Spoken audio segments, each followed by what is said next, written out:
जैन के कायदा थाना परिसर में नवरात्रि दशहरे उत्सव को लेकर शांति समिति की बैठक पुलिस थाना परिसर कायथा में रखी गई, जिसमें तहसीलदार सोनम भगत, थाना प्रभारी प्रदीप सिंह राजपूत, पटवारी गणेश लाल, सहायक एंट्री गौरव माझी की उपस्थिति में हुई। अधिकारियों ने प्रशासन की गाइडलाइन का पालन करने के निर्देश के साथ ही गरबा व चल समारोह के आयोजन पर भी रोक लगाई गई। ध्वनि विस्तारक यंत्रों पर भी प्रतिबंध रहेगा। बिना सक्षम अधिकारी की पूर्व अनुमति धरना प्रदर्शन, रैली, जुलूस आदि नहीं निकाले जा सकेंगे। वहीं रावण दहन 30 लोगों की उपस्थिति में ही किया जाएगा।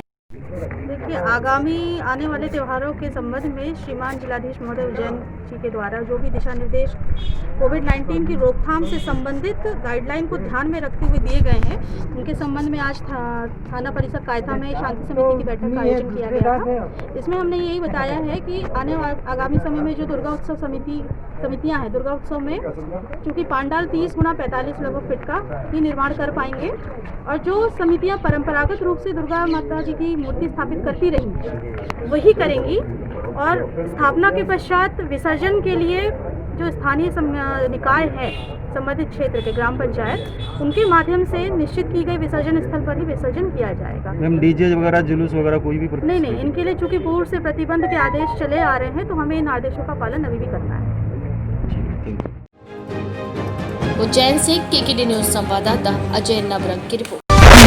बहराइच में कानपुर के इंडियन रिपोर्टर एसोसिएशन एरा के जिला अध्यक्ष राजेंद्र गुप्ता पर पुलिस के एक सिपाही अनुपम गुप्ता के द्वारा घर में घुसकर जानलेवा हमला किया गया था, जिस प्रकरण को एसोसिएशन ने गंभीरता से लेते हुए दोषी पुलिसकर्मी पर कार्यवाही किए जाने हेतु कानपुर के वरिष्ठ पुलिस अधीक्षक को पत्र लिखा। एरा के प्रदेश उपाध्यक्ष राशिद अली ने कानपुर के वरिष्ठ पुलिस अधीक्षक प्रतिविंदर सिंह को पत्र लिखकर अवगत कराया कि एरा जिला अध्यक्ष पत्रकार राजेंद्र गुप्ता जनहित से जुड़ी समस्याओं को उजागर करने का कार्य करते हैं।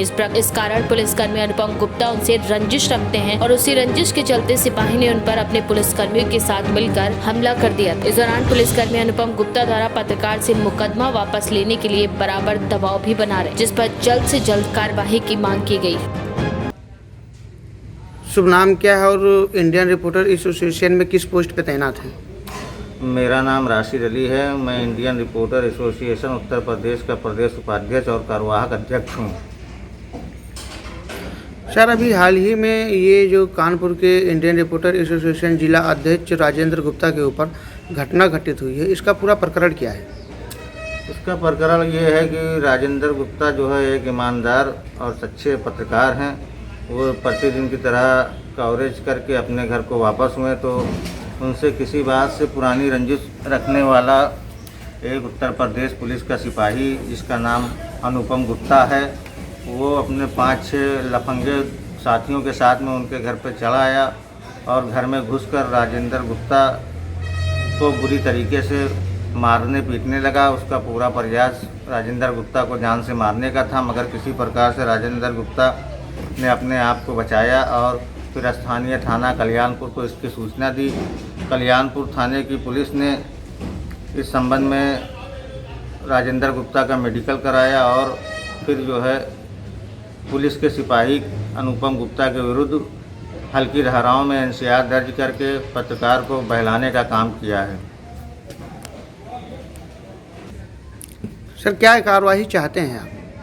कार्रवाई इसमें यह है कि जिस प्रकार से घर में घुसकर हमला किया गया, जानलेवा हमला, उनके नाक पे चोट आई है, उनके चेहरे पे चोट आई है, इससे ये पूरा महसूस हो रहा है कि उनको जान से मारने का प्रयास किया गया है, मगर किसी प्रकार ईश्वर ने उनको बचा लिया। अब उसमें कार्रवाई यही होनी चाहिए कि जो इरादतन हत्या का जो धारा बनती है, जैसे 307, उस धारा के हिसाब से इस दोषी पुलिसकर्मी के ऊपर मुकदमा पंजीकृत होना चाहिए और उसको तत्काल नौकरी से बर्खास्त करते हुए गिरफ्तार करके उसको जेल भेजना चाहिए, जिससे कि पत्रकार अपना काम आज़ादी के साथ में कर सके, स्वतंत्र होकर। सर, आपके और आपके संगठन की क्या मांगे हैं? हमारे संगठन की मांग ये है, जो हमने अपने देश के सभी प्रांतों के अध्यक्ष और महासचिव से चर्चा वार्ता की है, उन लोगों में भारी पैमाने पर रोष है प्रशासन और उत्तर प्रदेश सरकार के विरुद्ध। तो हमारी मांग यही है कि जो है दोषी जो पुलिसकर्मी है, जैसा कि माननीय मुख्यमंत्री उत्तर प्रदेश योगी आदित्यनाथ और प्रधानमंत्री नरेंद्र मोदी जी का आदेश है कि पत्रकार का उत्पीड़न करने वाले या अभद्रता करने वाले व्यक्ति के ऊपर 24 घंटे के अंदर मुकदमा पंजीकृत होगा, गिरफ्तारी होनी चाहिए और जुर्माने का भी प्रावधान रखा गया है। मगर उसका जो है माखौल उड़ाते हुए यूपी सरकार के अधिकारी और पुलिसकर्मी आए दिन पत्रकारों का उत्पीड़न करते रहते हैं। आए दिन पत्रकार उत्पीड़न की घटनाएं सामने आती है। बहुत ऐसी घटनाएं हैं जिसमें पत्रकारों की जान भी चली गई है, मगर सरकार इसको गंभीरता से नहीं ले रही है। हमारा प्रयास है, हमारे संगठन की मांग ये है कि पत्रकार जो राष्ट्र का चौथा स्तंभ होता है, जिस सम्मान का वो हकदार है, उस सम्मान उसको मिलना चाहिए और पूरी स्वतंत्रता के साथ में पत्रकारों को काम करने के लिए इजाज़त मिलनी चाहिए। यदि अगर आपकी मांगें पूरी नहीं हुई, आपके हिसाब से कार्रवाई नहीं की गई, तो आपके संगठन द्वारा क्या रणनीति अपनाई जाएगी?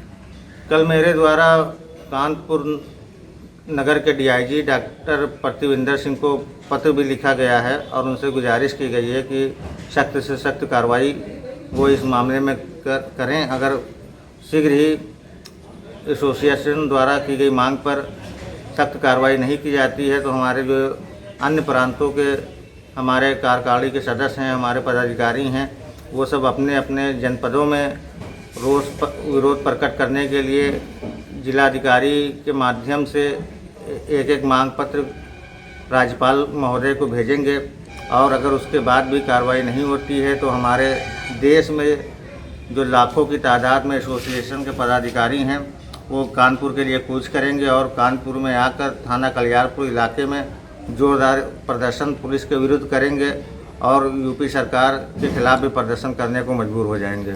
सर, माननीय मुख्यमंत्री और प्रधानमंत्री जी से क्या अपील करना चाहेंगे आप? माननीय मुख्यमंत्री और माननीय प्रधानमंत्री जी से यही अपील है कि जिस प्रकार से आपने जो है आदेश किया है कि पत्रकार का सम्मान होना चाहिए, तो विभाग के अधिकारी या पुलिस के अधिकारी उस तरीके से अनुपालन न करके पत्रकारों के साथ में आए दिन अभद्रता करते हैं, उनके साथ में बदतमीजी करते हैं, उनके काम में रुकावट पैदा करते हैं। तो मेरी मांग यही है माननीय प्रधानमंत्री और माननीय मुख्यमंत्री जी से कि पत्रकार जो राष्ट्र का चौथा स्तंभ है, जो संविधान ने उनको जो है दर्जा दिया है, उस हिसाब से उनको आज़ादी के साथ में काम करने की छूट दी जाए। उनके काम में किसी प्रकार की भी बाधा न उत्पन्न की जाए जिससे वो आज़ादी से अपने काम को अंजाम दे सकें। बहराइच से केकेडी न्यूज़ संवाददाता अजमल शाह की रिपोर्ट।